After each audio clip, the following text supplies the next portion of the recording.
అందరికీ నమస్కారం అండి. ఈ అందరికీ గీతా జయంతి శుభాకాంక్షలు. మనకి ఏ గ్రంథానికి, ఏ మతంలోనూ లేని విధంగా ఒక్క భగవద్గీతకు మాత్రమే పుట్టినరోజు జరుపుకునే అవకాశం మనకి ఆ కృష్ణ పరమాత్మ కల్పించారు.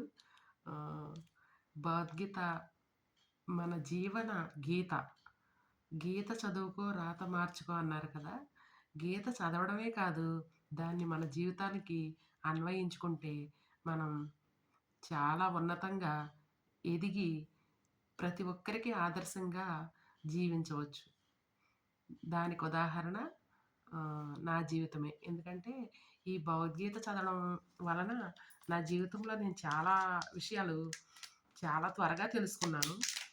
అది ఆ అనుభూతిని తెలుసుకోవడమే కాకుండా 10 మందికి ఆ అనుభూతి కలిగేలాగా చేయాలని నేను నాకు subject science and any subject నేను చెప్పగలను. నేను మనీ పరంగా ఆలోచిస్తే నేను మనీ కోసమే కేవలం గీత, భగవద్గీత లేతే స్కూల్‌కెళ్ళడం ఈ సబ్జెక్ట్ పరంగా ఎళ్లి అలా నేను సంపాదించాలనుకుంటే నేను ఆల్మోస్ట్ ఈ పాటికి చాలా సంపాదించగలను. కానీ నేను ఒక సంకల్పం పెట్టుకున్నాను. ఏదైనా పిల్లలకి మంచిగా నా వి హ్మ్. నా జ్ఞానాన్ని అందించాలని చెప్పి ఇదితోటి నేను మీ అందరికీ ఆహ్, నా ఈ కార్యక్రమానికి హ్మ్, అందరూ కూడా భాగస్వామ్యం కావాలని, ఇంకా ఎక్కువ మంది జాయిన్ అవ్వాలని నేను ఒక పేరెంట్ ద్వారా ఆయనే ఏయించారివి. పేరైతే చెప్పట్లేదు. ఆల్రెడీ చెప్పున్నాను. ఆయన నాకు ఇవి గిఫ్ట్‌గా ఇచ్చారు. నేను విజిటింగ్ కార్డ్స్ ఏయించాను విజయవాడలో.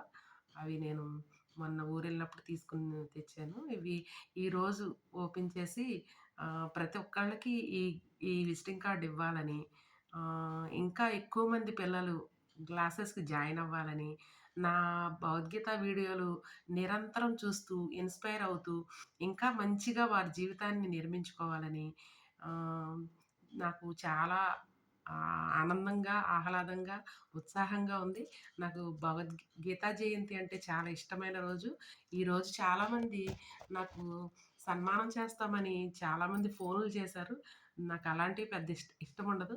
అసలు ఏ విధమైన సన్మానాలు వద్దని చెప్పాను. ఆల్రెడీ 2 ఇయర్స్ బ్యాక్ చేశారు 22లో. అది ఇంటికొచ్చే చేశారు. స్కూల్ దగ్గరన పెట్టాం గానీ కుదరలేదు. కానీ నాకు అలా ఇంట్రెస్ట్ లేదు. ఆహ్, నేను ఎవరిని వద్దని చెప్పాను. ఎవరైనా వస్తే మాత్రం ఏం చేయలేని పరిస్థితి. ఈరోజైతే మొత్తం 8 గంటలకు మొదలవుతుంది గీతాపారాయణ.